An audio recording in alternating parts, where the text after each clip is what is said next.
Құрметті оқырмандар, сіздердің назарларыңызға Сырбай Мауленовтың 100 жыл толуына орай библиографиялық көрсеткіштің таныстырылымын ұсынамын.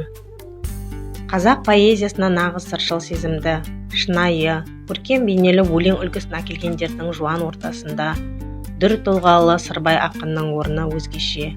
Қан майданда қар жастанып, мұз төсендірген соғыстың қайғы қасіретін, өмір мен өлім айқасын өз көзімен көруі, көңілге тиюі, ақын жырларының аясын кеңейтіп, көрген-білген ойына терең қорытып, тіршілік философиясына айналдыруына себепші болғаны анық. Сырбай қазақтың ұлттық әдебиетінің классигі. Өлеңдерінің ерекше бір қасиеті, ойын лирикалық герой арқылы көбіне өз атынан сөйлейді, өз қатынасын, өз көзқарасын, өз сезімін толғайды. Сырбай Мауленовтың әдебиет әлеміне алар орны зор. Оның сырға толы өлеңдері мәңгі халықтың жүрегінде.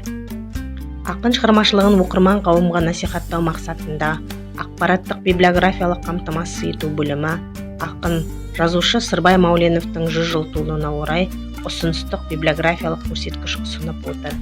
Көрсеткіште ақынның өмірбаяны, шығармалары туралы әдебиеттер тізімі, кітап қорындағы кітаптар, ғылыми еңбектер, каталог, картотека жүйесіндегі әдебиеттер тізімі қамтылған.